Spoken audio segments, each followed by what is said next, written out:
Hello everyone, मैं कुमार गौरव स्वागत करता हूं अपने यूट्यूब चैनल जिसका नाम है स्टडी वाला अड्डा। आज हम फिजिक्स का एक टॉपिक कवर करेंगे। टॉपिक का नाम है स्फेरिकल मिरर। ये हमारे 10th के लिए, हमारे 7th क्लास में भी है। आप कॉम्पिटिटिव एग्जाम्स में चले जाइए तो अगर आप हिंदी मीडियम में पढ़ रहे उत्तल, अवतल लेंस, अवतल दर्पण वगैरह वगैरह होता है, तो उसी टॉपिक को आज हम कवर करेंगे। उस टॉपिक में पढ़ना क्या है, बेसिक से लेके एडवांस तक हम जाएंगे, जहां से आपके क्वेश्चन छूटेंगे नहीं। ठीक है, आइए। पहला है स्फेरिकल मिरर। क्या है? Spherical mirror. टॉपिक का नाम ही हमारा स्फेरिकल मिरर। आइए, कहते हैं कोई भी मिरर जो स्फीयर को काट के, स्फेरिकल पार्ट को काट के, स्फीयर को काट के बनाया गया होगा, वो मिरर कहलाएगा स्फेरिकल मिरर। आपको पता है मिरर में एक सरफेस पॉलिश होता है और एक सरफेस हमारा रिफ्लेक्टिंग होता है। ठीक है, आप जब भी मिरर की बात करेंगे तो आप अपने घर के मिरर को देख लीजिए। अगर आप उसका बैक साइड आप खोलते हैं तो उसमें भी आपको मिरर का जो पार्ट दिखेगा वो हमारा एक पॉलिश होता है, किसी में ऑरेंज, किसी में ब्राउन, ऐसा कोटिंग की जाती है, तब जाकर हमारा मिरर तैयार होता है, ताकि हम एक सरफेस को पॉलिश कर सके, एक सरफेस को हम ट्रांसपेरेंट छोड़ दें।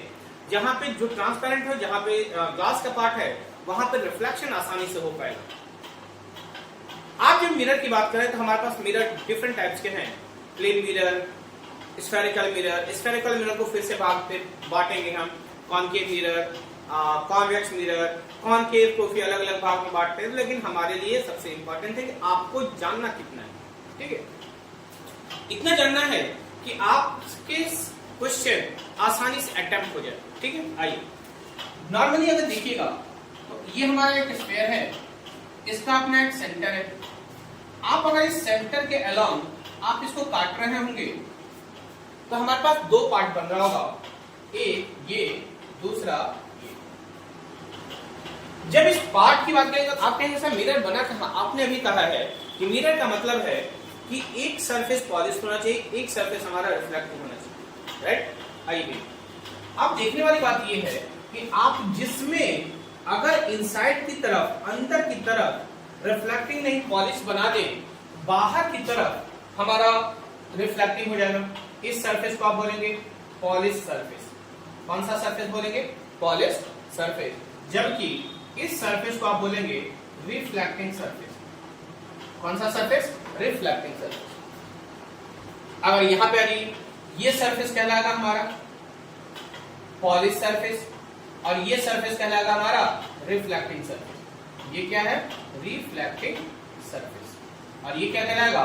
Polish surface. क्या कहलाएगा?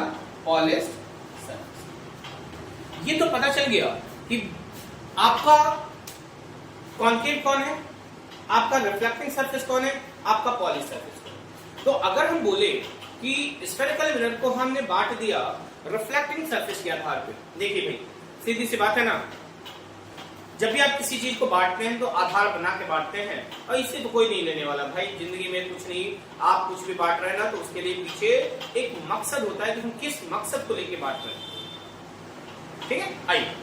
उसी तरह से अगर मैं बोलूं तो मिरर को हम दो भाग में बांटते हैं on the basis of reflecting surface. किस आधार पे? रिफ्लेक्टिंग सरफेस के आधार पे। किस आधार पे? रिफ्लेक्टिंग सरफेस के आधार पे। ठीक है, आइए। पहला कॉनकेव मिरर और दूसरा कॉन्वेक्स मिरर। एक क्या है? कॉनकेव, दूसरा क्या है? कॉन्वेक्स। देखिए, आपको पता कैसे चलेगा कि कौन सा कॉनकेव है, कौन सा कॉन्वेक्स है? तो मेरे गुरुजी कहा करते थे कभी, जब मैं भी पढ़ रहा था, तो उन्होंने कहा था कि आपको अगर किसी चीज के भी डिफरेंशिएट करना हो ना, तो अगर उसमें कोई भी वर्ड और लेटर सेम है तो उसको आप हटा दो। हटा दो भाई, हम भी हटा देंगे। इसको हटा दीजिए, इसको हटा दो। केव का मतलब होता है गुफा, और गुफा हमेशा अंदर की तरफ जाता है, जिसका रिफ्लेक्टिंग सरफेस अंदर की तरफ, पॉलिश सरफेस बाहर की तरफ। ध्यान से देखिएगा, ये हमारा एक कर्व पार्ट है जो हम स्फीयर से तैयार किए थे। अगर रिफ्लेक्टिंग सरफेस बाहर है तो polish surface, sorry polish surface बाहर है, रिफ्लेक्टिंग सरफेस किधर होगा हमारा, अंदर की तरफ। तो ऐसे मिरर को हम बोलेंगे, ऐसे मिरर को हम बोलेंगे क्या, कॉनकेव मिरर। क्या बोलेंगे, कॉनकेव मिरर। क्या हो गया, कॉनकेव मिरर। आ जाओ, अगर हम बोले, अगर मैं बोल दूं ये हमारा मिरर भाई, अभी आप डिसाइड नहीं करेंगे कि हमारा कौन कॉनकेव है कौन कॉन्वेक्स है। ये हमारा कॉनकेव भी हो सकता है, कॉन्वेक्स भी हो सकता है, जब तक पॉलिश सरफेस डिसाइडेड और रिफ्लेक्टिंग सरफेस डिसाइड नहीं करता। समझ बात क्या, देखिएगा कॉनकेव कौन होगा, वेक्स मतलब चोटी, चोटी हमेशा ऊपर की तरफ बाहर की तरफ निकला होता है, तो बाहर की तरफ कौन, रिफ्लेक्टिंग सरफेस बाहर, तो पॉलिश सरफेस किधर होगा, अंदर की तरफ। तो पॉलिश आप चुपचाप पॉलिश कर दो भाई, चुपचाप पॉलिश कर देंगे बिना किसी हेजिटेशन के आप पॉलिश करेंगे, और जैसे ही पॉलिश करेंगे तो आपका ये कौन सा पार्ट हो गया, रिफ्लेक्टिंग पार्ट हो गया। कौन सा पार्ट हो गया, रिफ्लेक्टिंग, और ये पार्ट हो जाएगा हमारा पॉलिश। कौन सा पार्ट हो जाएगा, पॉलिश।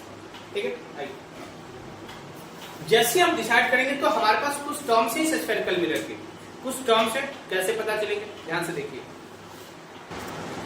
ठीक, मान लीजिए कि हमारा स्फेरिकल स्फीयर है, सॉरी मान लिया जाए हमारा ये स्फीयर है, इसका कोई सेंटर रहा होगा, ठीक है। अब इस सेंटर के अलॉन्ग जब आप काट रहे हैं ना, देखिएगा दो पार्ट बन गया, सेंटर हमारा इसके लिए ये हो गया, ये जो सेंटर है इसको आप बोलेंगे कर्व पार्ट। क्या बोलेंगे, कर्व पार्ट। अब ये जो सेंटर है इसके लिए भी होगा, ये सेंटर इसके लिए भी होंगे, सही बात है, कोई दिक्कत नहीं। ये सेंटर इस पार्ट के लिए भी, ये सेंटर इस पार्ट के लिए भी होगा। और जब सेंटर उस पार्ट और उस पार्ट दोनों के लिए है तो हमेशा हम पता कैसे करेंगे कि कौन सा तो मिरर कॉनकेव है कौन सा कॉन्वेक्स, उसके लिए आपको हमने बताया कि हमेशा आपको देखना पड़ेगा। ठीक, आइए फिर क्या कहता है सर, ये जो सेंटर है इसके लिए भी इसको हम बोलते हैं सेंटर ऑफ कर्वेचर। क्या बोलेंगे, सेंटर ऑफ कर्वेचर, दोनों के लिए सर, दोनों पार्ट के लिए। सेंटर से कर्व पार्ट की जो डिस्टेंस होगी इसको आप बोलते हैं रेडियस, ये होगा रेडियस ऑफ कर्वेचर। क्या हो जाएगा, रेडियस ऑफ कर्वेचर। यहाँ पे आ जाइए, ये कौन सा मिरर है नहीं पता, जब तक हम इसका पॉलिश सरफेस आप करेंगे नहीं, आप नहीं बता सकते कौन सा पार्ट। ये क्या हो गया सर हमारा, इस कर्व पार्ट का मिडिल पॉइंट जो होगा इसको हम बोलेंगे क्या, पोल। सर क्या बोलेंगे, पोल। ठीक है, अभी हमने कहा था इसका अपना एक सेंटर रहा होगा कभी भविष्य में, सॉरी पास्ट में, जब इसको आप काट नहीं रहे थे, इसको आप बोलेंगे सेंटर ऑफ कर्वेचर। यहां से यहां तक की डिस्टेंस जो पोल से है इसको आप बोलेंगे रेडियस ऑफ कर्वेचर। क्या बोलेंगे, रेडियस ऑफ कर्वेचर। ठीक है, आपने बोल दिया रेडियस ऑफ कर्वेचर। अब जब रेडियस ऑफ कर्वेचर हमने बोल दिया, फिर बात से निकाल, कहता है जब भी कोई लाइट रे प्रिंसिपल एक्सिस, एक इमेजिनरी लाइन जो सेंटर ऑफ कर्वेचर से पास होते हुए पोल पे जाके मिलेगा, सेंटर ऑफ कर्वेचर से पास करते हुए पोल पे मिलेगा, इसको हम बोलते हैं प्रिंसिपल एक्सिस। क्या बोलेंगे, प्रिंसिपल एक्सिस। कहता है कि जब भी कोई लाइट रे प्रिंसिपल एक्सिस के पैरेलल जाए, प्रिंसिपल एक्सिस के जिस पॉइंट को काटेगा उस पॉइंट को हम बोलते हैं फोकस। क्या बोलेंगे, फोकस। बाद में हम बताएंगे कि आपको कोई भी फोकस है, कोई भी डिस्टेंस है, हमेशा पोल से मेजर करेंगे, ये हमारा साइन कन्वेंशन कहता है। ठीक है, आइए ये हमारा फोकस, यहां से यहां तक की जो डिस्टेंस होगी इसको हम बोलते हैं फोकल लेंथ। क्या बोलेंगे, फोकल लेंथ। क्या बोलेंगे, फोकल लेंथ। ठीक है, आइए भाई फिर देखिएगा, अब कहता है, चलो भाई ठीक है समझ में आई, एक जो कर्व पार्ट है, इसका एक पॉइंट से दूसरे पॉइंट का जो डिस्टेंस होगा इसको हम बोलते हैं क्या, अपर्चर।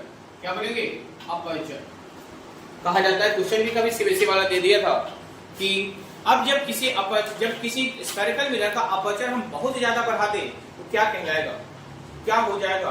तो ध्यान से देखो, ये हमारा कर्व पार्ट है, इसको आप बढ़ाते जाओ इनफाइनाइटली बढ़ाते जाओ, किसमें कन्वर्ट हो जाएगा, प्लेन मिरर में। फिर किसमें, अगर इसको खूब बढ़ाते जाओ फिर किसमें कन्वर्ट हो जाएगा, स्फेरिकल मिरर। तो नॉर्मली है कि आपको जब स्फेरिकल मिरर को प्लेन मिरर में चेंज करना होगा, आप उसका कुछ नहीं, अपर्चर आप बहुत बढ़ा देंगे जब अपर्चर बढ़ा देंगे तो किस में कन्वर्ट हो जाएगा हमारा, प्लेन मिरर। ठीक है, तो ये हमारा कुछ टर्म्स है जिसके बारे में हमको पढ़ना था।